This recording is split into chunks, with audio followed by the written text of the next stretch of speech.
Grind Up with Jeff McClain. Real story, real hustle, real success. Hello, everyone. Thank you for tuning into From the Grind Up. I'm your host, Jeff McClain. This is a show where we dive deep into the real stories behind the hustle, the setbacks, and the successes in business and in life. Today's guest, Bill Wilson, co-founder and current CEO of Wilson Creek Winery. Welcome to the show, Bill. Thank you for having me, Jeff. Appreciate it. I've been looking forward to this one for a couple weeks, trying to get Bill in here because, as you can see, this is a little different than what we normally have, and Bill's been gracious enough to bring us some of his wines to so him and I can have some fun this afternoon. Yeah, it's kind of having me as a guest to get a little perks of my trade, and very proud to showcase what we do at Wilson Creek and what the Valley does and what we can provide. It's amazing. That's awesome. So give me a quick 30 seconds, on Wilson Creek. Tell me just a little bit your elevator pitch on Wilson Creek as it is, and then we'll hopefully get to the little sip in here. Sure. Wilson Creek Winery is it's 25 years old. We started the project in 1996 and opened our doors in 2000, and we're family run, family operated, family owned. Unlike other wineries or you do it for a tax write-off, we're feeding 4 families. We have huge amount of bank debt. Love it. Nice. And no other people, just the bank we have to please. Never missed a payment, never will. And we way beyond where we thought we'd be 25 years ago. We were just going to build a small family winery, and it just blew up in a very positive way by just who we are and providing a warm, welcoming experience. And we have something for everyone. You're not supposed to have something for everyone, but we have something for everyone as far as the wine drinking spectrum. And I brought a whole slew of wines here, but they're all made from the same grape.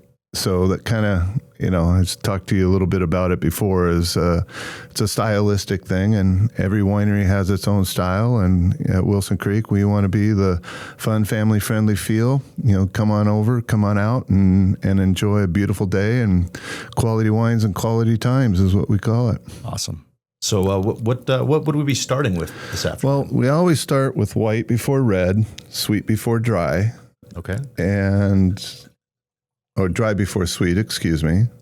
But we're doing a white wine, and this is a white Cabernet Sauvignon. It's made from the Cabernet Sauvignon grape. All these 4 or 5 wines are, and you'll see they're completely different.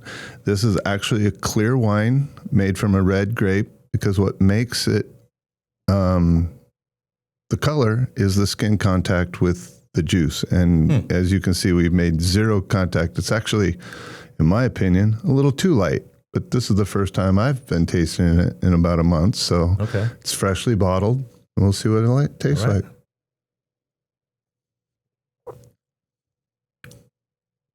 A hint of sweetness on there, a lot of green apple, completely different than what you would think a Cabernet Sauvignon would taste like.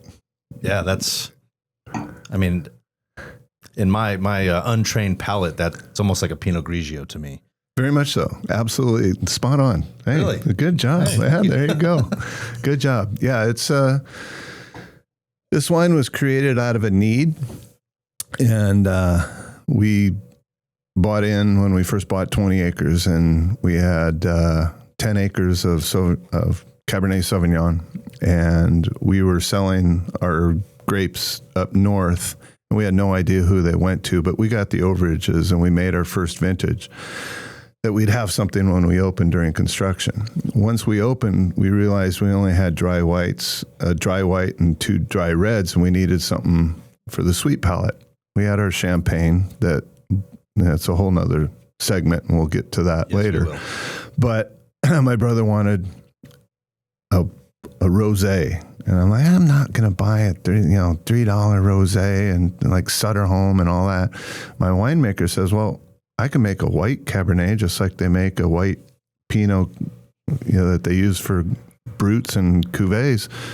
Let's just do that. No skin contact. So we had 400 cases and we sold out in 4 months. Mm-hmm. So we doubled production, sold out in 4 months, doubled production again, sold out in 4 months. We doubled the production to 2,800 cases. Guess how long it took us to sell out? I'm going to say 4 months. Yeah, that's right. But it was 6 because Okay. there was a recession, Okay, right? You know, yeah. the big recession. We took 6. Wow. So That's incredible. And that's this wine specifically. That's this wine, and we make That's really 15,000 cases of just that wine.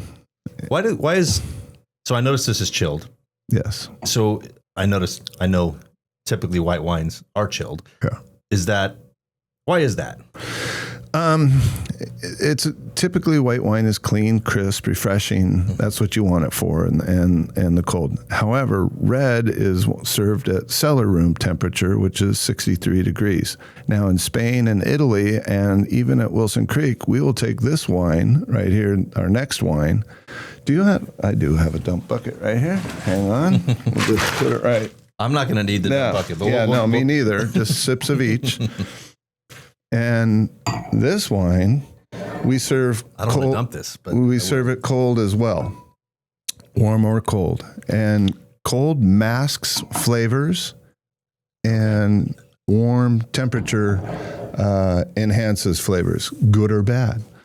So, the last thing you want to do is chill down a Cabernet that you want some of those flavors to come through and to impact the palate. With white wines, you sometimes want to mask some of those flavors. What I tell people to do is it's like a vanilla ice cream. Take a vanilla bean ice cream, not French vanilla. We're boycotting the French right now. Absolutely. Yeah, Always. Come on. So anyway, you take that and you put them in the freezer, and you take a bowl, equal amount, and put that in the refrigerator for 30 minutes, and then take another one, put it in room temperature for 30 minutes, and taste the different, when you're done, taste the different flavor out of each different one. And the only difference is temperature, but it'll completely change the flavor of that wine, of that ice cream. No, so as a host, when you're having a party, you want to serve the wine at the right temperature that makes the wine best paired with the food. And typically red wine is with food, white wine's for appetizers and salad and light drinking in the afternoon with apples and cheeses on a blanket in the park. Right. Set the mood there. Yeah. Duly noted. Yeah. So it's just this one is our Cab Zin. It has Cabernet and Zinfandel in it, and it's just a light, easy drinker. This is our number one red wine that we made as a daily, what I call daily drinker, easy drinker. So, cheers.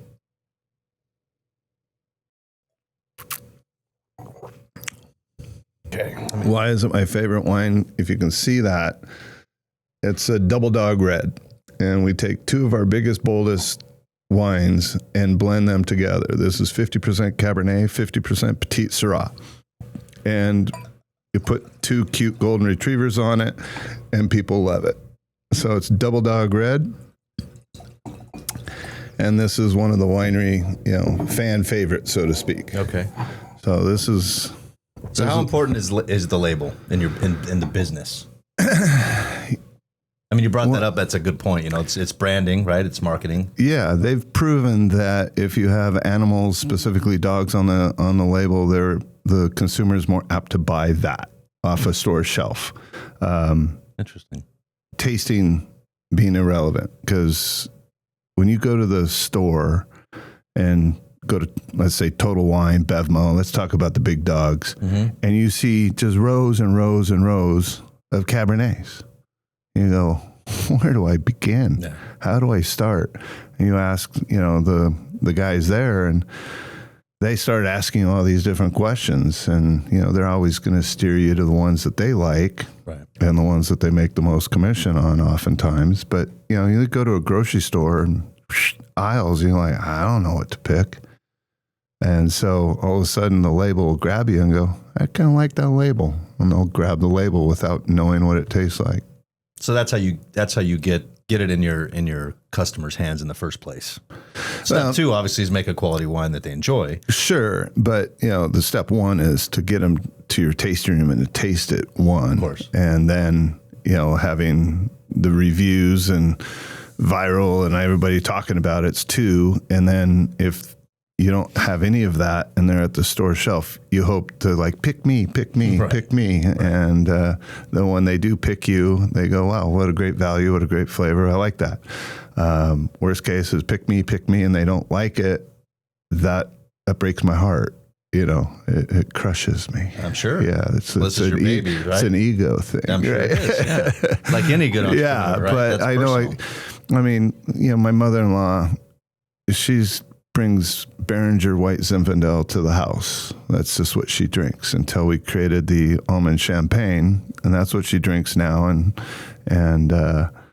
I'm not going to try to get her to drink a Cabernet or Double Dog or Petit Syrah or any big red wine because she's going to hate it. Mm-hmm. You give her the most expensive wine in the world and she's, that's awful. How does anybody like that?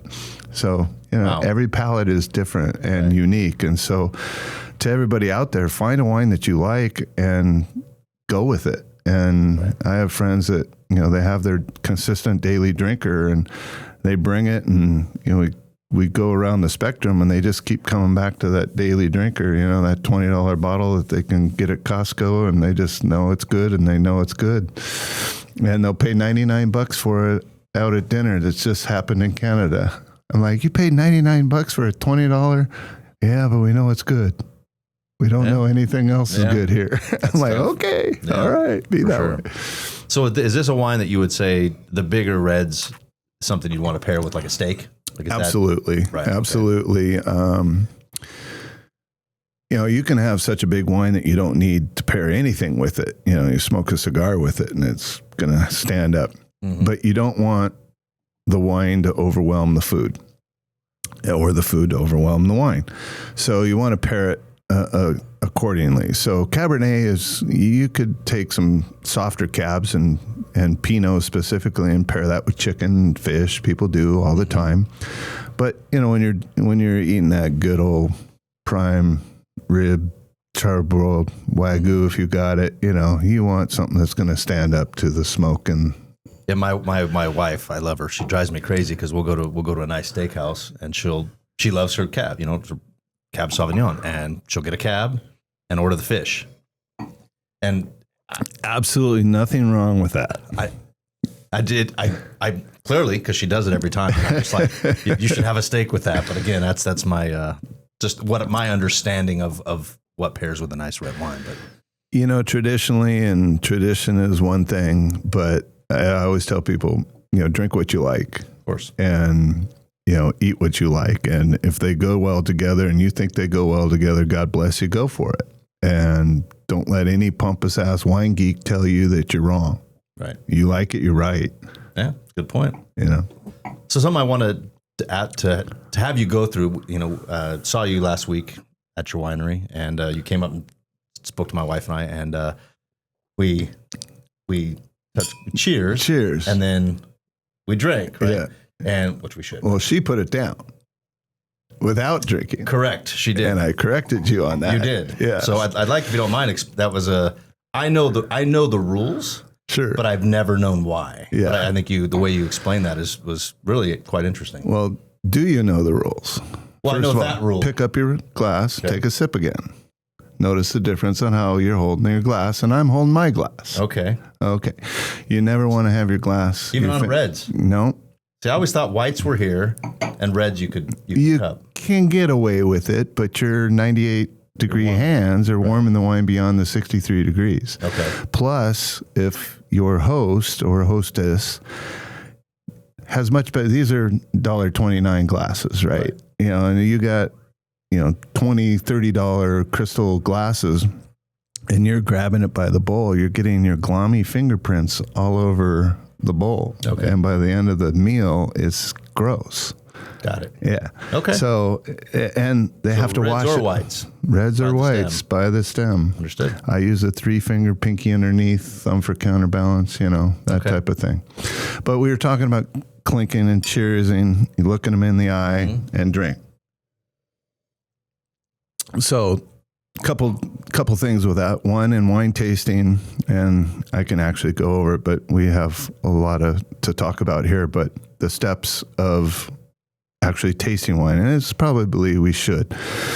And I'll do a quick version, 5 minutes when we have time. But when you cheers, you want to clink the glass, which actually brings your ears into the experience, because it's eyes, ears, see, smell, touch, all your senses come in except hearing when you're drinking. So bing, kind of puts it right into motion.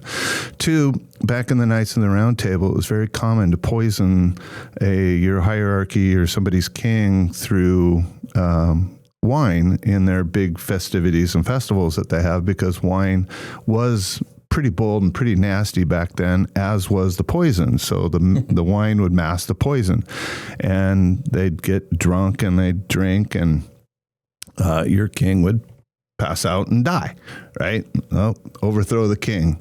So what they started doing is the Knights of the Round Table would put every knight from the hierarchy that was present would all put a little bit of wine in everybody's glass. So, could you imagine clink, clink, clink, clink, clink, clink, clink, and then you look them in the eye and take a sip.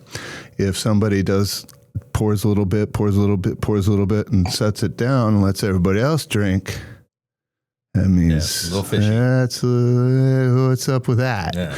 So it's very, now it's like you're, saluting means, your hand is away from the pistol, and, you have no harm against that person. So when you cheers, it's just a symbolic gesture. I have no problem with you. You have no problem with me. We wish each other the best, and drink, because I'm not harming you. You're not harming me. And you look them in the eye. Right. You got to look them in the eye. Right. No, that's great. I mean, I've literally my whole life known that the etiquette of it, if you will, but never really understood why. I thought it was just a respect thing, which is too. It is. It's 100%. 100% respect. That makes a lot of sense. Yeah, it's just kind of fun story, fun fact. Sure. Yeah, it makes a lot of sense. Yeah. So as we enjoy this, so you said you started in 1996. Is that correct? Yeah, the idea was formulated from failure. Perfect. Yeah, it was a grind. I started a mergers and acquisition business with a financial analyst, and I'd raise the money and he'd spend it. And he wanted to have me raise $10 million on my good looks to invest in a deal. And we were looking for a 75-year-old single guy, no kids, wants out, willing to carry paper. That's who we were looking for. And I said, well, I've got investors that want to see the deal before they'll invest in the deal. But if the deal is there, they'll invest in it. They're not just going to give you $10 million, dude. Mm-hmm. That's KKR. That's happened back in the 80s. We're not in the 80s anymore.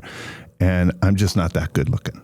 Yeah, I mean, I just close, but not quite. But So anyway, 2 years we looking for 75-year-old single guy, no kids, wants out, willing to carry paper, in all sorts of crazy industries. I mean, we had code words, we had hand signals, we had negotiations, and every time we got to the 11th hour, the deal was just not good enough ever. Mm-hmm. So we didn't put a deal together in 2 years. And I said, I'm driving an hour and a half from my house in Mission Viejo to Pasadena. I'd spend the night with my parents in South Pasadena 2 nights of the week. I have a newborn, and people would call me and say, what are you doing? And I said, I'm watching my baby sleep. And they said, no, really, what are you doing? I said, I'm watching my baby sleep. Mm-hmm. That's the only time I got to see my kid was sleep, because I'd leave at 5:30 in the morning, and I'd be back at 8 o'clock at night, and that was a normal day. And, business, nothing is never a normal day. So I said, this is when we ran out of the seed money, it was time to raise more. And he was saying, hey, I've got the brains and the software. It's your job to raise the money. And I went, yeah, no, not going back to the people that I just lost a lot of money for. And I asked my best friend, I go, dude, what am I going to do? I've been in the financial world my whole life. I was a pimple-faced 25-year-old, stock jock. and hated that and moved on from that and did the whole, annuity thing and the whole, following an eccentric millionaire that turned out to be just eccentric. I go, and I did this whole merger and that. He goes, I know exactly what you're going to do. And I'm like, whoa. The guy was serious. And I'm like, what? He goes, remember we went to Temecula for your wife's birthday? I'm like, yeah, that was a lot of fun. He goes, yeah, I went back for my anniversary and I got talking with one of the winery owners. He's 75 years old, single, no kids, wants out and willing to carry paper. I went, no, you're lying. And he goes, no, I think you'd be really good at it. Your family would be really good at it. I have some history in the restaurant world. I've got some investors. You've got some investors. I think you need to do this. So first of all, I talked to my wife and she's like, wow, that'd be fun. Okay. What does your parents think? And my parents at the time were retired. He was on the board of the other financial firm that we were, doing. And I laid out the program to him and my mom says, we don't know anything about the wine industry. What the hell? I said, well, you made wine in out of dandelions in Minnesota. She goes, that's hardly qualifies us to own a winery in California. I say, yeah, but don't worry. By the end of the negotiations and the end of the due diligence period, I'll know more about the company and the wine industry than the gentleman that we're going to be buying it from, because they're in there, stuck in their ways. Yeah. So you bring a new face, new perspective, new mergers, new acquisitions, adding the restaurant, the events and all the stuff that we were really good at. As a family, we were the ones that hosted all the parties in high school and had to have my parents there. That was one of the pinky promises. Right. So anyway, the more we wanted to buy first of all, they said, well, it's a family thing. So what does the rest of your family want? And so I'm like, oh, hang on. So without hanging up the phone without hanging up the dial, I called my brother, who's an ordained minister doing church planning in Sacramento. And if there's somebody that's the conservative one of the family, it's him. Mm-hmm. And if it's going to be a deal killer, it was going to be him. So I laid it all out to him. And his answer back to me was, Jesus' first miracle. And I went, cool. Got over the religious hurdle. And he says, hey, I think we'd be really good at it. I think that'd be a lot of fun. What does my sister Libby think? I'm like, no problem. She lives in Santa Barbara. She'll love it. She was living in Santa Maria. Wanting my parents to move up there as they were selling their home that they lived in for 24 years, and it's too big for them as they were downsizing. And I explained the whole thing to her, and she goes, well, I carry glasses of wine from the various wineries in the trunk of my car in a padded suitcase, and I go by the wineries and they'll fill them up free. Where's Temecula? Right. And I'm like, oh, dang. Somebody that I thought would have been 100% behind it said, where's Temecula? She doesn't know where Temecula is. Well, at the time, 25 million people in this Los Angeles region, 24 million people had no idea Temecula existed. Nobody did. Mm-hmm. We were the 13th winery. She said, if we're going to do this, why not in Santa Barbara? Why not in Napa or Sonoma? Paso didn't even exist at the time. Mm-hmm. And I went, oh, I don't know. Let me do some research. And one of the researches was my wife gave me a thing. She goes, I do not want to be a country bumpkin. I do not want to be 2.5, 3 hours from an airport. I don't want to be 2 hours from a Nordstrom. I don't want, right. She's a city girl. She goes, and Temecula offers that, as you all know. We're just over the hills, but 1 million miles away. And you pass through the gates of Temecula and you're in a whole nother world. Mm-hmm. So Temecula was the ideal region for us. And, got over that hurdle and we sold our home. We put that on a down payment of the land and, started the building project. So it was land. It already had a vineyard on it. My dad, first of all, we wanted to buy the guy's winery. The more we wanted to buy his winery, the more he didn't want to sell. Why didn't he want to sell? He's 75 years old, single guy, no kids, using the winery to pick up on hot babes that he otherwise had no chance sober. You know, it's pretty cool being a winery owner. You're kind of sexy as a winery owner.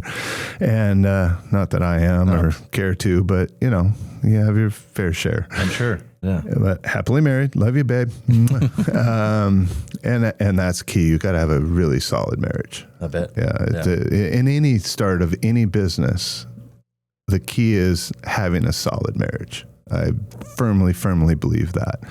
Well, and you have a big personality. You know, I've seen you in action at work, and I'm sure that's part of your job, right? To just make everybody, like you said, feel welcome and all that. But and she's the quiet one on the background. She goes, "Don't even point me out." Right. You know, I don't like that. I'm very uncomfortable with that. So we have this. There's times when that's my wife over there, and she's in charge of all the merchandise. And is that unique to you, to your business? I mean, I've been to many of the wineries in Temecula myself, and I've never seen the owner, wander around through the crowd, talking to people, introduce himself, talking about the wine, and which I've seen you do many times. Yeah. So is that kind of your part of your secret sauce, if you will? Or I love that term. I didn't know what I was going to say about that, but yeah, it's the magic, right? That everybody I tell that, that I've gotten to know you over the last, roughly year, and the fact that you're coming on the show, I was like, oh, I love Bill. And I'm like, how does everybody know Bill? And it's just because they've been there, and they go there and they leave, and they know Bill. They're called fobs. Fobs? Yeah, friend of Bill's. Yeah, oh, there you go. I'm a friend of Bill's. Two B's though, because that includes Brute too. Bob and Brute, or Bill and Brute, right? Yeah, Bill and Brute, B&B. So it is special, and we know it is, because most winery owners, you're using the winery as an ego thing, or as a tax write-off, or, hey, look at me now. And again, we're trying to feed 4 families. And we are, and have gotten nothing but positive feedback with, oh my God, there's a Wilson. Oh, there's another Wilson. Oh, look, there's Wilson. We're there a lot. And, in an ideal world, I'd have a Wilson there all the time, talking to the guests all the time. But the practicality is each Wilson has a job. And, a duty, right? A daily task. Yeah, we have our daily stuff. And, as a Wilson, you only have to work half a day. It's your choice of which 12 hours of the day you want to work. I figured something like that was half coming. A day. Yeah. Right. So, it's you have to put yourself out there and get the positive feedback and the negative feedback, and see for yourself, where are the hangups? What's going on? How is the wine received? How is the people received? The staff, I love my staff. My staff is absolutely fantastic, and they hopefully love me back. And happy staff, happy wife, happy life type thing. So I know what they're going through. I mean, we poured wine for years before we could afford staff. And so I know what they're going through, and I'd love to be there and do it all myself, but it's grown beyond what I can do. So that's what happens, right? As entrepreneurs, you grow a business, and you grow a business to a certain point, and then in order to grow it beyond that, you have to stop doing the thing that you love to do. Correct. And you either have to step aside and let somebody else do the stuff, or you have to change how you behaved. And I had to change how I behaved. Yeah. Okay. Yeah. Shall we elaborate on that, Bill? Well, just like any entrepreneur, failure is not an option. There's 24 hours in a day. Let's get it done. Yep. I've already been here eight, boss. Well, let's go 8 more. Right. Come on. Well, that's overtime. I got to get this time. I got to get it finished. I got a group coming tomorrow. Let's go. So it's. So learning to dance the diplomacy side of being an entrepreneur, right? Because we're all, and it's come up on every show we've done, is that entrepreneurs we're very ambitious. We're very driven. We're very it doesn't even make sense to us how you could possibly want to go home before something is complete, right? So it's literally 2 separate brains, with the people that we deal with. So, but we have to learn to manage that, right? Because they're not all us.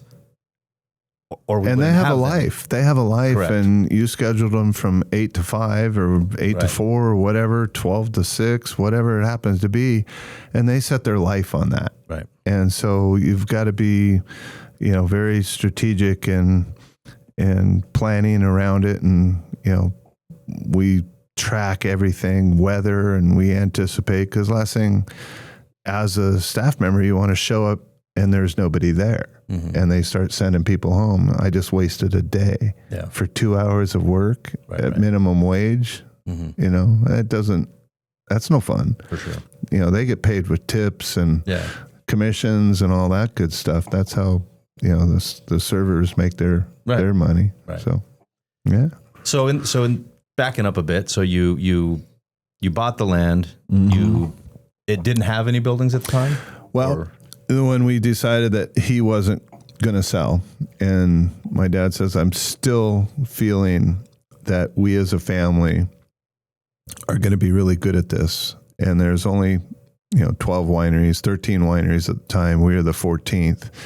He goes, but I don't want to plant a vineyard and wait 7 years to taste my product. He was 66 at the time. He goes, that'll put me at 73 years old before I can taste my own product. So he goes, let's look for an existing vineyard without a winery, and we'll build the winery, and we'll make wine while we're building, so we have our own wine once we're open. And that's what we did. We made wine down the road at Thornton. Everybody's very good about welcoming wineries into the valley, because it's kind of a good old boys club, so to speak, girls too. Yeah. Family club. But if you're willing to spend the time and effort, it's like an auto mall. Another winery is not going to hurt the region until you get so much that you start cannibalizing from each other. That's not ideal. So we said, well, let's go look for a vineyard. And we looked around, and we went through a couple of real estate agents, and I got to get handed out to Nancy Hughes, who's out there probably listening, because she's in the real estate world and love her to death. Still know her today. She's still just an absolutely wonderful person. I saw her sign on another piece of property, and I said, hey, looking at this vineyard, this is what I'm wanting to do, start a winery, blah, blah, blah. She goes, I know the exact spot for you. And she goes, it's right off of Hilt Road. I said, I saw that winery. And she goes, no, you didn't see it. You got out of your car, you looked at it, and you didn't walk the project, did you? I said, no, because the real estate agent that we had a red dress and 4-inch heels. And that's not what you go out and walk vineyards with. So we didn't walk very far to any vineyard. She goes, meet me there, whatever day. And she goes, you're right next to a creek. We cut out these vines right here. You build right here. Your parking lot's right here. Entrance is right there. This is where you do it. And you want to live here, you put the house up on the hill. And we went, perfect. And so that's what we did. And she said, nobody has a creek on their property in Southern California. Just doesn't happen. Right. And at the time before the drought, it was running 90% of the time.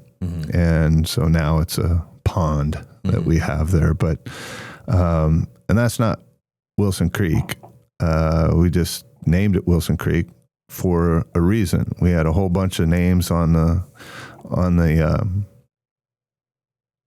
refrigerator, and I was coming back from a no-show appointment in my financial world from Palm Springs, and coming down the backside of Palm Springs, there's a Wilson Valley Road. And I was so excited that I saw this Wilson Valley Road. I'm like, oh, that's it. Because my dad wanted the name Wilson. Right. Nobody could decide, there's either your last name or some landmark monument that somebody knows about in the area, like Mount Palomar is Mount Palomar. Thornton is Mr. Thornton. Callaway is Mr. Callaway. And so all of them were either name or one of those spots. So I'm like, oh, Wilson Valley Road. We could be Wilson Valley Winery, because I've been Bill Wilson my whole life, and I wanted something other than Wilson Winery. So I got there, got back to the house, and we had the Thomas guides at the time. And we flashed to the Thomas guide, and I'm, look, Wilson Valley Road right here. And, oh, what's that blue line stream right there? Oh, that's Wilson Creek, and it flows right into Vale Lake. Ah, that's the name. 100% buy-in. That's Names great. came out. It was at a time when it was very difficult for us because we ran out of money. We didn't know, if it was going to be able to make it or not. And it just kind of was like, okay, that's good. A little glimmer of a little, what my mom calls a God wink. Just thank you. That's another good term. God wink. I like that. Yeah, it's okay. You'll be all right. Yeah. Right. But we need those, right? Yeah. Oh God. Yeah. Sometimes, you just wonder why you keep beating your head against the wall. Right. And all of a sudden, So you start building, you decide your brother, your parents, and you and your wife, correct? And my sister and brother-in-law. Sister and brother-in-law. Okay. So you're all living there at this time? In Temecula. In Temecula. Okay. Yeah. No, well, we all moved down there. We all quit our jobs. We all sold our homes. We all moved there. So then you decide we're gonna build a winery, and it was a huge success right off the bat, and everything's been great since, right? Let's talk about Trick the question, grind. right? Yeah, the grind. Hand me Yeah, I think it's that time, grind right? on that last one on that question. All right. This is how a typical Cabernet should taste. This is just a regular reserve cab. This is a 22. It hasn't seen too much in age, but definitely need to drink it telling this story. Before you do you think do you believe, and I do, that what you're about to talk about is a prerequisite for success? Meaning, I don't know. I wouldn't call it prerequisite. I would say it's more typical than not. Right. Okay. A lot of people just step in a bucket of come out smelling like roses. They just whatever they touch, it's kind of golden goose. Now even the most famous of actors have put their time in. Mm-hmm. Directors put their time in. Failure. Yeah. And then passion gets us success. So I brought that up in one of my recent podcasts, and we talked about who wants to watch someone go accept an award. And I'm sure you've got many awards for your wine, your facilities. One of the most, we talked about it today. We're one of the most awarded wineries in Temecula, not by the wine, but by who we are and what we do and what we provide. And what kind of story would that be if you were accepting an award and you were like, yeah, I just showed up and then here I am getting an award. It's been a smooth ride ever since. Everything's been great. No one wants to hear that story. Everybody says you're so lucky. Yeah. Must be nice. Yeah, right? It's so lucky. It's nice to, have all this money and, that's again what separates us from everybody else is Correct. We're feeding 4 families. We put our mortgage equity, the equity from our home into down payment and SBA loan. And here we are today, way more in debt than we could possibly imagine with something way beyond what we possibly imagined. And we're having a ball. That's the key. We're having fun doing it. Awesome. And I do want to touch on that debt thing in a minute too, but please let's go ahead and get to your story. Let's move forward. So, so we got our budget. Budget was very small, and my ex-brother-in-law was an architect, and he says you got to build steel frame. That's the new wave, steel frame construction. So we hired this guy that was a steel frame guy, and he was how do I say this? If he just tried to be a good contractor instead of being a freaking criminal, he's a incompetent turned criminal contractor. And he wasn't criminal with us because he passed the threshold from criminal to civil because he at least attempted to put something on your property. Mm-hmm. But he was criminal in that he preyed on older, 50s, 60s. I say older now. At the time I was young, but now I'm in that category with those people that he was scamming were these females that he's like this great architect, designer, builder, and he's going to make them a fortune. And he spent their money. and he couldn't read very well. So there was 3 of them when we went through it. And so, with just in 1997, we had all this steel up, and it was steel framed, and the welders were like, we're not showing up. It's going to rain. And it sat there, and it sat there, and it sat there. And then we figured out, wait a minute, the guy did not call off the rental equipment. We're being charged. And the rental equipment company says, where's your money? And we said, well, you did the contract with him, not with us. No. So they filed preliminary lien notices on your property. Yeah, big time. And she was a raging, you know what? She goes, was the equipment on your property? Yes. Then you're responsible. Well, but you're responsible. Hundreds of $1,000s worth of equipment. Wow. He did a 80-foot boom when we needed a 40-foot boom. He said, I got the 80-footer for a 40-foot price. Okay, cool. So after it just kind of went sideways, we were getting calls from other people that said, hey, are you working with this guy? We're like, yeah. Did he do this? Yeah. Did he do that? Yeah. Oh, this is the scam. He was working with the rental company to give everybody all this equipment and walking away. 3 different people. And they gave him the equipment when he didn't pay during that time. So one guy, after we settled for pennies on the dollar, after we figured this out, one guy went after him. But it wasn't the guy that was doing the job. It was the ladies that got taken. But he messed with the wrong lady. Because I got a phone call, said, basically, this is Vinny. Did he do this? I said, yes. Was my sister there? Yes. Well, he just messed with the Armenian mafia. And we don't take that lightly. Trust me when I tell you, he's going to be very scared to walk around any dark corner the rest of his life. Oh, wow. I'm like, I just want to start a winery. Yeah, right? I just want to finish the construction, man. I didn't get into it for this. Right. But, those are the stories that, I can remember it like it was today, and that was 30 years ago.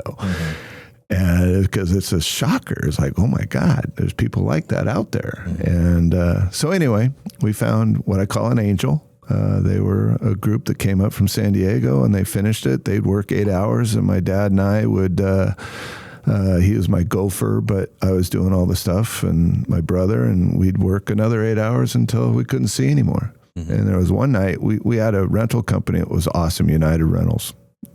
Got to give them a tip because they charge us only for the engine operation hours. Right. Because, you have a piece of equipment on your property for 3 days and you run it for 3 hours. Well, he only charges for 3 hours because he was, storing it at our place, basically using us as storage. And we were happy. But one time we were trenching in the middle of the night under moonlight, electrical. Right. Thank you. Hey, I'm here. Pipeline. Laid it. And we did that under the moonlight with a big ride-on trencher. And, I didn't have the skill set. We just studied.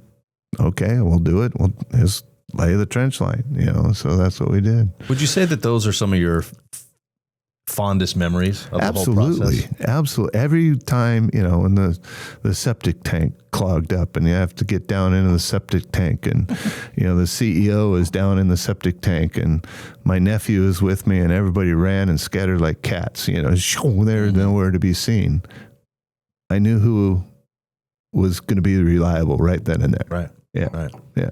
And to those of you listening, it's like if you're in that moment, if you're in that time where you're literally or figuratively digging trenches in the middle of the night and cleaning out septic tanks, but you have a dream, just remember those will be your fondest memories when you actually succeed. Yeah. It's like 100% with everybody, any successful person that I've talked to, present company, myself, you look back at those hard times and you almost miss them.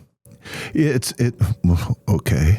Almost. I said almost. Because you realize what you're capable of. Yeah. You can be really proud of yourself when you look back and go, I created, and your place is beautiful to stand there and go, I built this. That was the number one thing that, the takeaway of buying somebody else's winery or building your own. Right.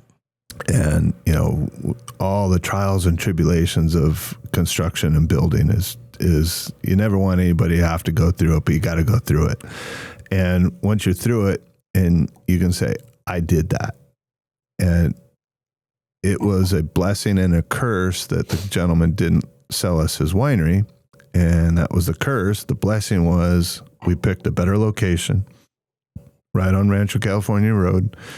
Every time we drive that road, we're thinking we're too far out because Maurice Cree was the last winery, Van Rokel, which is now Truffle Pig, and a whole lot of nothing between them and us. And we didn't know if anybody would travel that far until we go wine tasting up in Santa Maria, and there's driveways that are 2 miles long. And so we're like, okay, I think they'll come. Right. So, and now it's all filled in by Ponte, South Coast, Weens, it's like filled them in. They can thank me later. Yeah. So, you kind of jumped all the way out there. And left that big gap in the middle. Because we couldn't afford any of the winery or vineyards inside.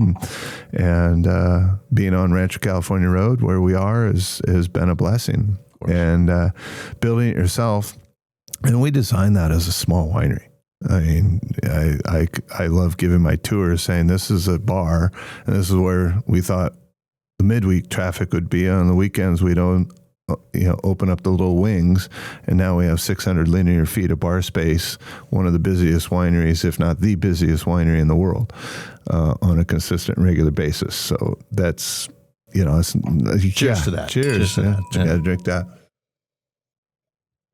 Yeah. And, we do it, we are that because we want to provide a wonderful experience for everybody that comes out there. And you can't do that when you're jam-packed and too busy. And one of our biggest knocks on Wilson Creek Winery over the years is they're too busy. Well, we're busy for a reason. Right. I'm very proud of that we are busy, that you drive by a lot of wineries that are nobody in there. But when you come to Wilson, you feel it. You feel something different when you walk onto our property. I don't know what it is, and I'm not about to figure it out. That's because it's you. I mean, it's you and what you and your family have put into it. I can say even, a few weeks ago, you and I were out there welcoming people and you were closed that evening, and it was like, I really had never gotten to see what it was without people. That's right. That was fun. It was. Yeah. But I really had even myself a increased appreciation for it because just the beauty of it, the way you built it, the way it was well thought out, and it's just a great place. I really enjoy it, and everybody enjoys it. Anybody who comes to Temecula, it seems like Wilson Creek is on their list for sure. That was our goal back in the day. We said, when you come wine tasting, when I first came, we hit 4 wineries. I said, I want to be one of the 4 or one of the 3 or even one of the 5. I want to be one of, you got to go there. Right. And so we hope that's the case. We know it's not, but we want to be known as the place you got to hit. Yeah. And I think you are, but I'm not in the world per se, but anyone that I know is visiting is always, I've had people come out from Texas to visit and they're like, oh, we got to go to Wilson Creek because they've had your at a minimum, they've had your champagne. Sure. Champagne. Yeah. I would like to touch on that as well. But one question I have from the early days, so you weren't wine people and then you own a vineyard and created a winery. Yeah. How was the first batch?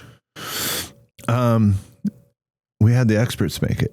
Okay. Perfect. Yeah, we had down the street, Thornton, which was Johnny Mack, which is now at South Coast, and he's now retiring because he's an old man.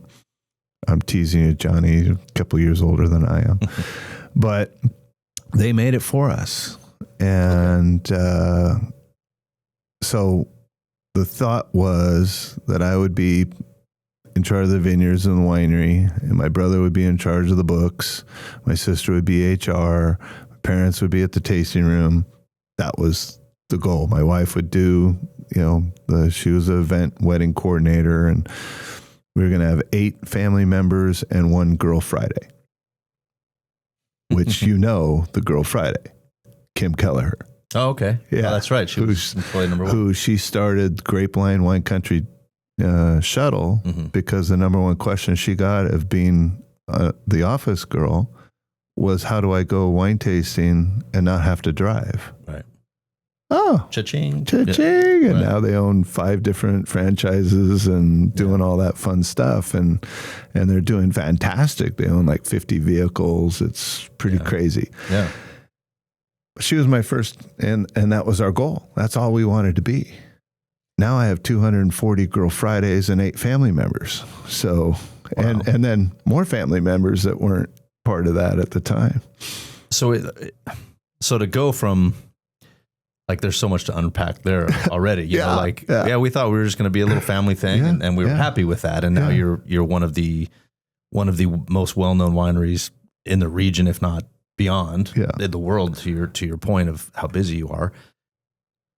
Is this kind of it for you as far as, I don't know how much room you have. Are you planning on growing more? Are you planning on, I believe you have your daughter's planning on stepping in. Is she going to just continue it, or is there, who knows? Well, I did. I wanted to rule the world. I wanted to have, like the Jackson family, Kendall Jackson, they own 36 different wineries. U.S. Treasury owns hundreds of wineries. And I'm like, okay, I want to have wineries in Texas, Virginia, Napa. And my brother, I'm like the thoroughbred that just wants to run and go. Mm-hmm. And he's the jockey that goes, whoa, wait a minute, whoa. But then when it's time to go, he whips my ass. Go. I said, go, let's go. Right. And so that's kind of the analogy I use. And he's like, we have to make Wilson Creek A, profitable, but B, function better. So we got to get our act together before we try to go anywhere else and opening restaurants and breweries and all the things that an entrepreneur gets bored at his place and wants to, let's go do a brewery. Let's go into Old Town. And, Bailey's was for sale at one point, and let's do Bailey's and da-da-da-da-da. And all that was go until I went to Route 91, which is the Las Vegas mass shooting, and realized what's the most important. And the most important is family and friends, not the business. And I was all business, 100%. Go. And it changed me as a person. And it changed me as a CEO. It changed me as everything into that. I just wanted the best Wilson Creek possible. I wanted the best family possible. I wanted the best staff possible. I wanted to enjoy and live, which is kind of weird.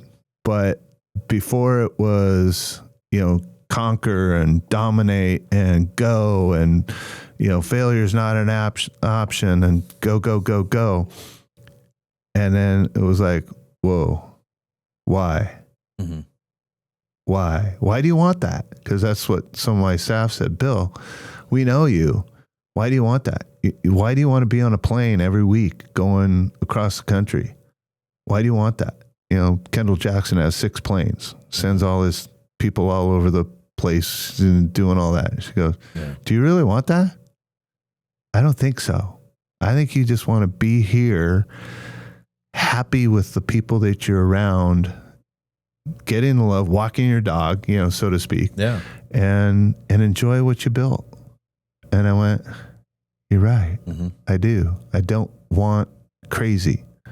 Yeah. People in the corporate world would love to, to live what your life appears to be. Now, clearly there's stress and there's all the things that you do behind the scenes, but yeah, on a daily basis, it's like you just said, you have great wine, friends, family, your dog, you're walking around a beautiful piece of property, and that's you clocking in. Right? It doesn't get much better. I'm telling you. You win. Yeah. Well, we call it happy dollars. Mm-hmm. We get paid in happy dollars. Totally. I don't have to go out and, dominate the wine industry and say, yeah, I make 1 million and 2 million cases. It's, I just want, when people come on and go, man, that was awesome. Man, this is beautiful. This is great. You're so lucky to live this. Yeah. And I'm like, yeah, I am. And you're fortunate, right? I mean, as you know, luck has very little to do with it, but sure. you're fortunate. You put the work in. That's the word they use. Of course. Lucky. Yeah, of course. Yeah.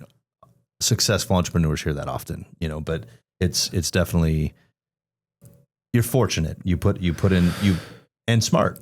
You saw something years ago, clearly blessed, but you saw something years ago and you put in the work when I assume you clearly had no idea. Fast forward 30 years that you'd have 200 and something employees and have the didn't name. Want it. Right. Yeah. I mean, one of the very first reality shows we were on was Radical Sabbaticals. And it was all about me leaving the corporate world and starting the winery, right? Right. It's kind of like, what the hell? Yeah. And so, my brother's writing a book, you wrote a book, Mike Richardson has wrote a book who was on your cast, and I'm waiting for all that to happen, and I'm writing a book. And excellent. First of all, the title was going to be, You Can't Make This Shit Up. Can I swoops? I was so good. It's officially trademarked. Wasn't I he good? said it first. I was good. I was good. Yeah. And because when you hang around contractors a lot, my wife is like, you got a potty mouth. So I just completely lost my subject. So, where was I? I'm supposed to be the one getting silly with this wine. You're a professional, Bill. I need another one. Are we on to another one yet? Yeah, no. Oh, yeah. This is one of... So let's switch to that. Let's. Oh, I know. Sorry. I know what the title of the book. The title of my book is Too Stupid to Know Better, Yet Smart Enough to Make It Work, and Having a Blast. Okay. We had I known. This is a famous line that my dad used, all the time, and he's like, if I knew how little money we would make in the wine industry and how expensive it was to be in the wine industry, would never have done it. But if I knew how fun it is to spend my kids' inheritance while I'm alive, I highly recommend it. Because Perfect. We spent everything. We had nothing. We and the reason, the bank, we can start talking about that. The bank wouldn't step in until we had certain things accomplished, and we ran out of money. A number of reasons why we ran out of money, but we ran out of money. So we borrowed from family, we borrowed from friends, we borrowed from the guy that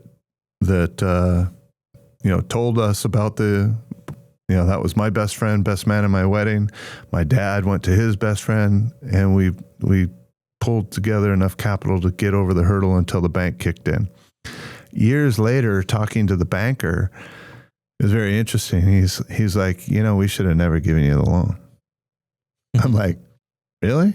He goes, oh yeah, you guys had no assets to cover it. You guys were all in, and we said, if we don't give them the loan, they're going to lose everything.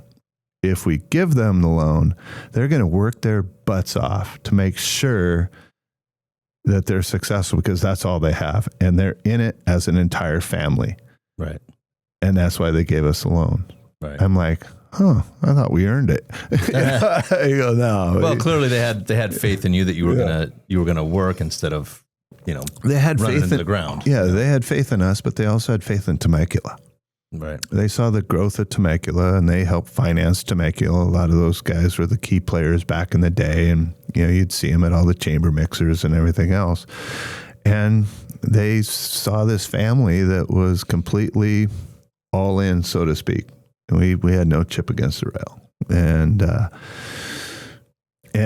we went to Bank of America. They said no. Wells Fargo, no. So it was an SBA loan, and they said yes. Now we're successful. Bank of America comes knocking, Goldman Sachs, all these people knock on the door. I'm like, no, we're doing business. That's my bank. Right. Until they can't fund us, that's my bank. And then they couldn't fund us our new building, so we got American Ag Credit, and I call them my drug dealer. Yeah, I need a little more. I need another hit. Yeah. I got a building I got to build. Yeah, I got a warehouse right now building, and right. So they've been very good to us. So so clearly you leverage that debt. You use that debt to grow and to keep your business thriving. I have no choice. Right. I mean, you have no choice if you want to grow, and if you want to continue to represent the way that you have. And I think that so many entrepreneurs are so afraid of debt, especially people that come from a 9-to-5 W-2 whatever to if you said to someone, I'll tell you what, if you're willing to go millions of dollars in debt, you can have a successful company. Sign here. 9 times out of 10, people are going to say, hell no, I'm not going to do that. Yeah, no. I'd do it in a second. And I imagine you would too, because I did. Exactly. And as I have as well, but it's how you look at that debt. It's a necessary evil, right? Sure. It's just what it takes. Yeah. Yeah. I mean, you have to make enough money to pay it back. And now that we're, so far into, we're paying more principal back, which is the killer. Right. Because you got to pay taxes to pay principal. Right. It's like, interest is direct write-off. Right? Yeah, interest is direct write-off. If you can get simple interest, do it. But it's all the principal and interest, and you can't write off the principal, and you have to pay taxes on it. So if you have, just for easy math, $1 million of principal, you've got to pay it with $2 million. Right. Because you got to pay the taxes. So you got to earn $2 million to pay $1 million. So it's just eats the cash later in life. So we're actually playing and toying with the idea, like, a friend of ours in business is getting private investors, but not your typical private equity. We're looking at doing an owners club. Okay. That says, okay, you invest, let's say $50,000, 5% interest, $2,500 a month, right? We'll pay you in wine, food, events, all sorts of stuff, cases. Here you go. There's $2,500 worth. If you want to come wine tasting, it's free. It's everything else. It's like being a wine club member, but you get all of this stuff, instead of me having to pay the cash to somebody. Right. Yeah. And you still have equity in the company. Right. That's brilliant. That's brilliant. We're looking at it. Yeah. It's like, put me on the list. I don't know if I can drink $2,500 a month in wine, but I'll give it hell. Right? Well, it's we kind of look like it is a country club. Right. You sign on to a country club, you pay this big down payment, and in the country club, you have to spend for sure X amount of dollars a month, or they charge you. Yep. Right? Which is a little different. Whereas, like, you don't have to come and spend. We'll give it to you in cases of wine, but if you come and spend, great. We got all sorts of education. We got events and dinners, and and that's the kind of creative thinking that separates people from the rest, because everybody else has to, everyone plays by the same playbook, and it's figuring out a better way to, I hate to say it, but skin the cat, right? That's what they say. Sure. And that's, simple, but brilliant. It's like, a lot of people would probably be interested in something like that. And if it gives you just that tiny bit more breathing room, sure, to go, okay, I can enjoy the fruits of my labor. That's great.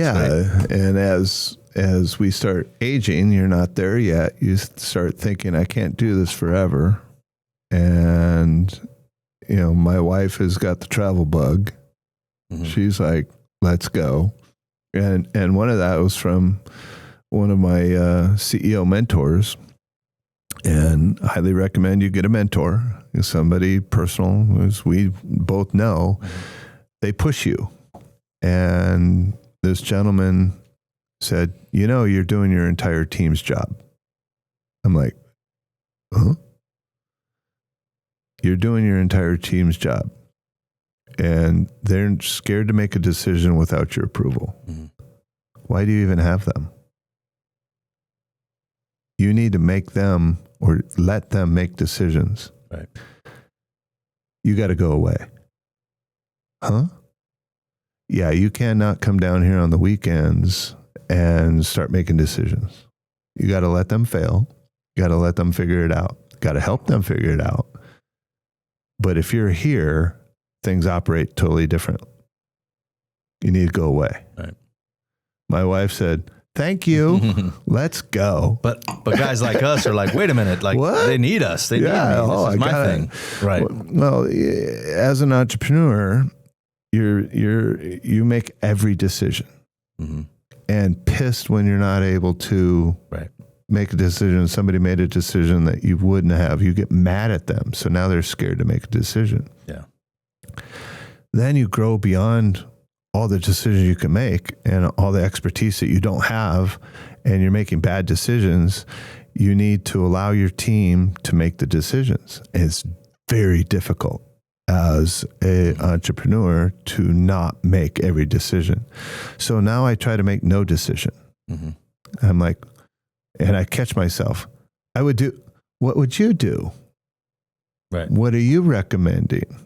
And you start to realize they're actually a lot more capable than you think, right? They'll sometimes come up with a better decision than you. And that's where my daughter is the one that's challenging me. You brought her into the thing. My ELT team, executive leadership team, wants her to be on that team and wanted her. And so, she's now on the team, but she tells me stuff that they can't. Of course. Right. It's my own daughter, right? Yeah, and she just slaps me upside. Sure, Daddy, you're going to actually say that. She holds me accountable that she's my daughter. Yeah. I can't get mad at her. Well, to your point about basically trying to make no decisions, I think the mistake a lot of people, and I'll speak to the camera on this, a lot of people make when they start a company. I mean, that's the entrepreneurial vision, right? You build something that runs without you, but you still had to be the guy that was fixing the septic, putting in the stuff in the middle of the night. You have to put that in. I think so many people make the mistake a year into their business, 6 months into their business, whatever, of going, well, all the gurus and all the business people tell me I gotta work on the business, not in the business. And that's true for people in your situation where you have a system, we have systems. You have to do both. Correct. But early on, I've seen so many people, read the books, go to the seminars, learn the stuff, and go, I've been doing this for 6 months. I need to step out of the business and let this thing by itself. No. It's not time for that, right? But so many people make that mistake. It's good advice at the right time. Yeah. And you got to build something first. And that's what makes or breaks the growth and the entrepreneur stepping into the more of the leadership. You go from entrepreneur to leader. Mm-hmm. Entrepreneur, you're cracking the whip. You're a manager. You're a driver. You're an ass kicker. You're go. And then as a leader, that doesn't work. When you try to do those same tactics, it doesn't work. Your people turn over. It's not good. But my team knows that I'm fully capable of jumping in and willing and able to jump in. So I always have this kind of joke to my facilities team and construction slow. Do I need to go put my grays on? Mm-hmm. My grays on? It's a gray shirt, jeans. That's when it's about to get Yeah. Because, I had a mentor, another mentor, and this is 2010. And we bring him on as a CEO coach, mentor, whatever you want to call it. And I'm on a ground pounder, big old wheel that you see him spreading the asphalt out. And we had just gotten a bunch of asphalt chips, and I'm a roller in the asphalt on our driveway, right?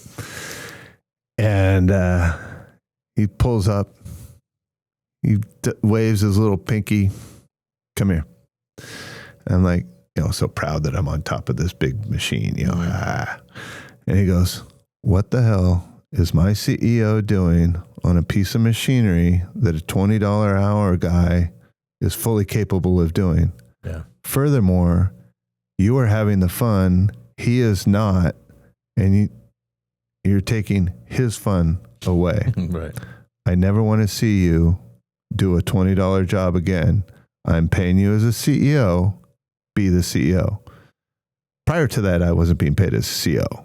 We were all working for happy dollars and bare ass minimum. But then when he came on, equal pay for unequal work is not the death of a family business. So we had family business consultant, and we had a business consultant, then we had a CEO coach. Now we have a 1.0, 2.0, 3.0 coach. So I've gone through a number of different coaches. And kudos to you, by the way, because I know that about you, that you're not too proud. It'd be easy to say, "I'm Bill Wilson, go to any grocery store, my product is in there." Like, I know what I'm doing. Still trips me out, but I'm sure it does. Yeah. But to have the humility to be at the level that you are in your industry, and still be humble enough to go, "Hey, I can still learn today," and I think that honestly, that's one of the very endearing things about you, for one, but truthfully, one of your secrets to success is never stop learning. And it's not a secret. Many of us that have accomplished anything significant understand that you never stop learning. You can't. It's too important to continue to learn, broaden your horizons. You're always going to read a book. My dad was a voracious reader. I'm not. I like to watch the movie. But I force myself to read. And I always will read a self-help book that somebody's recommended or whatever. And if I can just glean one little piece out of that, then it's a win. And if I can share that piece with somebody, it's a double win. Sure. If I can share it with my team, that's even better. And if I can get them to buy in and read that book and be part of that and develop themselves, that's the secret sauce. So on that, I have a book club within my company where my I love it. Yeah. I'll put a book out, and then we'll, a month later, we'll say we're all going to meet and talk about the book. And you don't have to come, but if you want to, they all come, right? Yeah. Nobody wants to be the guy that didn't come to the thing. Right. But sure. But without that, do you do anything like that with your team, or do you just or do you just recommend, "Hey, I think you should read this book"? No, we do. We pick a book. We have I have the executive leadership team, which is all the C-suite, and then I have a leadership group of about 30 people that have people underneath them. So if you have somebody underneath you that you are their supervisor, that's what gets a lot of companies in trouble. Is you've got this middle management that doesn't understand you can't treat people like that. You can't say that.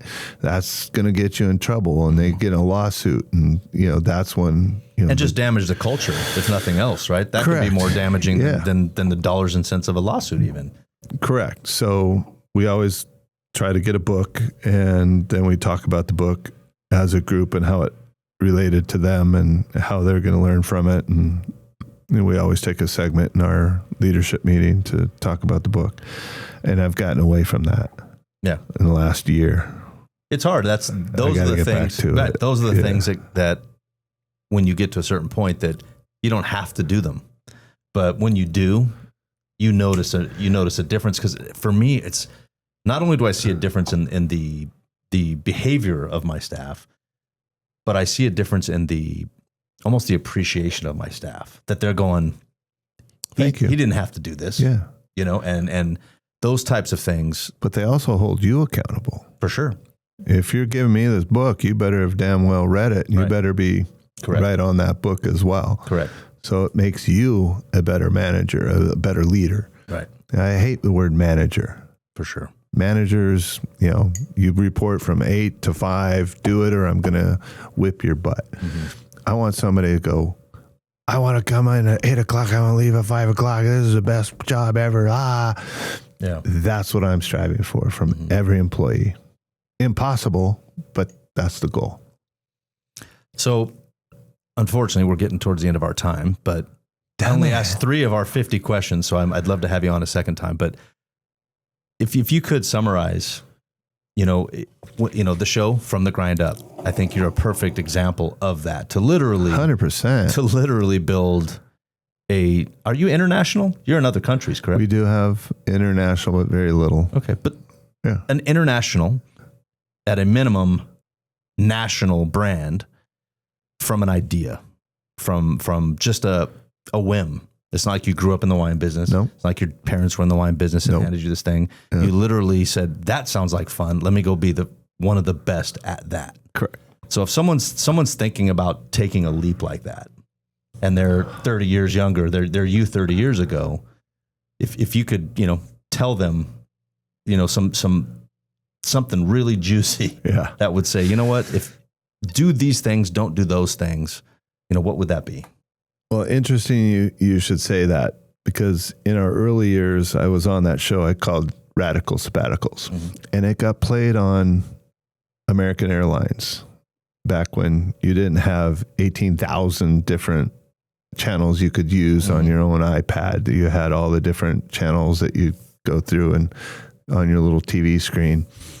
And it was called Radical Sabbaticals. And this guy landed in LA.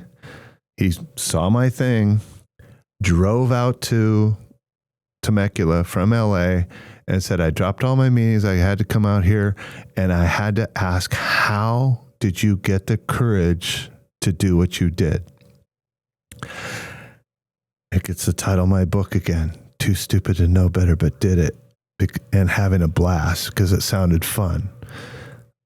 That's not why you did it. That's not my advice to you. My advice to you is follow your heart. If you follow your heart, your pocketbook will follow. If you do it for the money and your pocketbook is leading you, you're walking backwards, you're walking blind. You got to have the passion to stay up sleepless at nights, to work the hours, to constantly have it evolve on the brain to that consumes you, and you're happy about it. That's the difference. If you're miserable in your job, ladies and gentlemen, if you're miserable in your job as I was, quit right now and follow your heart. Kind of a little fun little thing. If I could say, and this was one of my dreams of working with the, multimillionaire that turned out, the eccentric millionaire that turned out to be just eccentric. My thought was to make enough money to fund people's passion.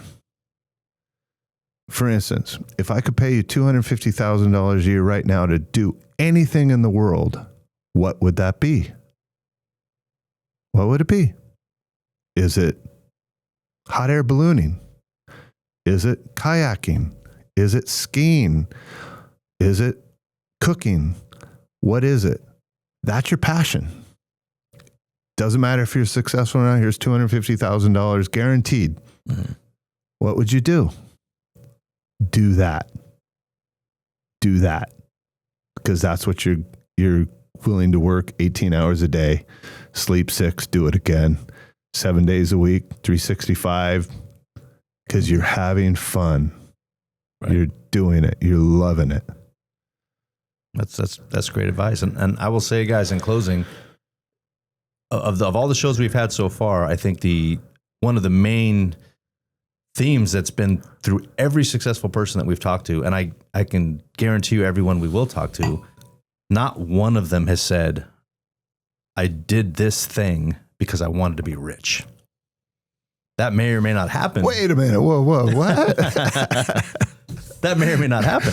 Yeah, I know. But you do it because you have a passion for it. You do it because you were built to do it. And I think so many people who are in a place in life where they're not satisfied, they think that making money is the answer to that. It's the journey. It really is. It's the journey. You just heard it from Bill again, guys. It's the journey. Enjoy the journey. Enjoy the grind, because that's what makes you who you are. And if you do that and you don't quit and you give it everything that it deserves, I promise you the money will follow. Exactly. But to Bill's point, if you go for the money, one, you're not building anything real, and two, you're not going to like the person you become. And you won't be satisfied. There's never enough money to be satisfied. Right. For sure. You can't have fun with money. Money doesn't buy you fun. Well, it does, but it doesn't buy you satisfaction. Correct. Fun, but not short-lived. Not purpose. You have a purpose. Your purpose is when people come to your winery, they get to meet Bill. Bill, the legendary Bill. And that's your purpose. And people leave there and tell stories about how they met the guy who owns this company. I can assure you.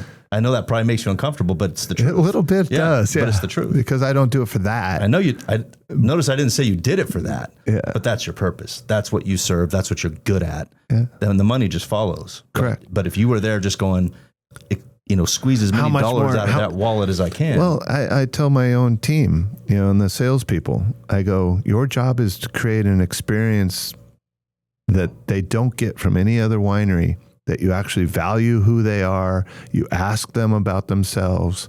The sale will follow. Mm-hmm. You don't have to hard sell it. Mm-hmm. They're here to buy a bottle of wine or 3 or 4 or a case. Right. Don't push it. Allow it and create this experience. Even if they didn't buy as much as you thought they should when they leave, they're going to remember you. Yep. And they're going to go, you got to go. And that's going to keep us alive for the next 25 years. People can smell a hard sell real quick, right? Used car salesman. Right. That's the last thing. And certainly you don't have that vibe in your place. You're genuinely happy they're there. Sure. And people are going to buy what they're going to buy. Interesting you say that. Do we have time? Yes, sir. So when we were very close to opening, but not yet open. Hold on. Let's get some more wine since we're still talking. All right. Well, Javier's fine. Yeah. This is a wine. This is all about regenerative agriculture. Okay. About bringing nature into the vineyard and allowing nature to enhance the vine, to enhance the grape, to enhance the wine, ultimate wine experience. For instance, we have sheep out there right now. Sheep poop is one of the most highly fertilized. So we plant a cover crop. The sheep eat it. They poop and pee. They it's like grazing. Mm-hmm. They do that. Stomp it into and then the vines, it gets down into the rain, and the vines love it. It's natural fertilizer. So sheep poop. Sheep is shit. the secret. Oh, sheep. That's the secret. Got it. It's a secret sauce, and they're cute little buggers. I tell you what. But if you read the book and the story out there, for lunch we had peanut butter sandwiches, and for dinner we had the luxury of putting jelly on them.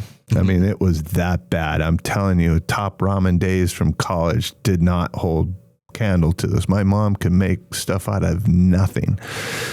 And must be nice. Just remember, it must be nice. It was brutal. So as the people would come and they'd leave, and they'd come in, not open, and leave. When they finally came, we didn't just say, hi, welcome. We went, thank you, man. Thank you so much. Thank you so much. I love you. And do you remember your first customer? Yes, I do. I just thought about that. Like that must have been so like rewarding just to watch a person actually walk in and to your place. It's a good story. You want it? Why not? It's kind of a Vistage story. You ready? Okay, sure. Well, the gentleman,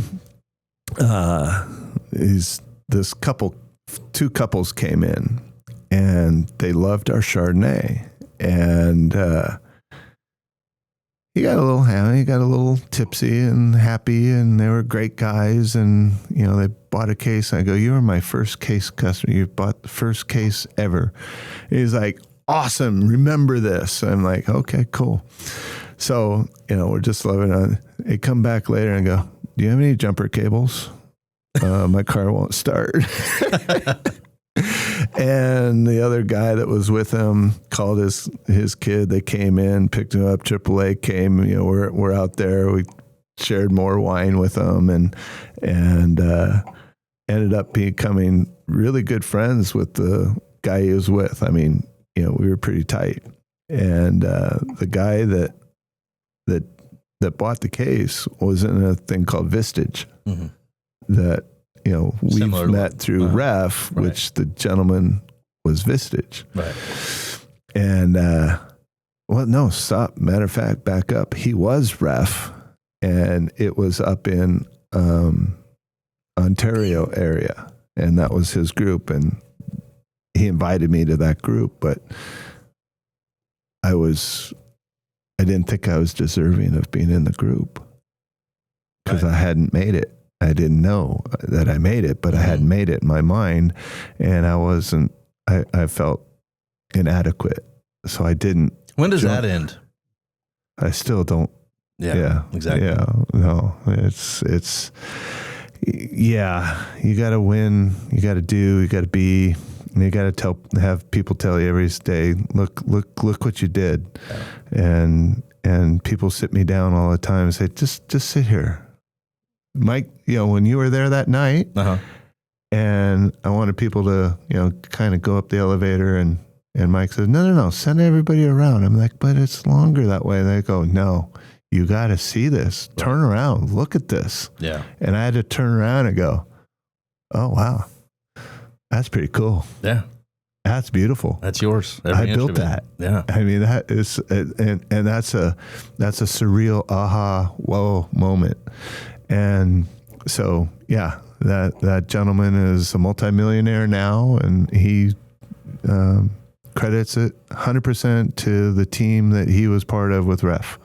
And I credit it to that case of wine he bought. Yeah, got him in the right mental state. Well, it got me in the right mental state for Ref.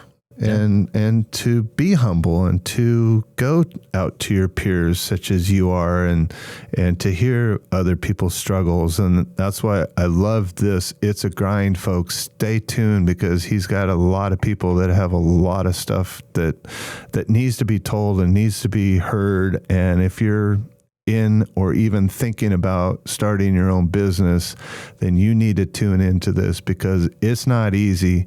But the reward is far better than the pain and suffering that you are if you're punching a clock or you're working for somebody else. When you work for yourself, whether you're a leasee, leaseor, whatever the words is, when you're doing it for yourself, there's nothing more rewarding. It's miserable while you're doing it, and you'll love every minute when you look back and say, wow, those were the fun times. I don't think I could have closed any better than that, Bill. Thank you so much for coming out. This has been a blast. I hope we can do it again. There's a lot more to unwrap. I got a whole nother champagne. Yeah, we got another hour of three. Next time is champagne tasting. I'm going to hold you to it. Let's do it. So, and then we got your cigars coming out. We do a whole cigar tasting. We're going to have so much fun. Yeah, and cool. And that's what happens, guys. You put in the work, and then you get to have fun. It's still work, but you get to hang out with great guys like Bill. And share stories, war stories, if you will, of building something from nothing. That's the grind. That's what it's all about. And building relationships along the way. For sure. Absolutely. You can't do it alone. You got to do it with other people. You got to trust people. They'll take advantage of you sometimes, but you got to continue to trust people, and good things will happen. Don't forget to like and subscribe, and I assure you we'll have Mr. Bill Wilson back on. Thank you, sir. Cheers. Cheers.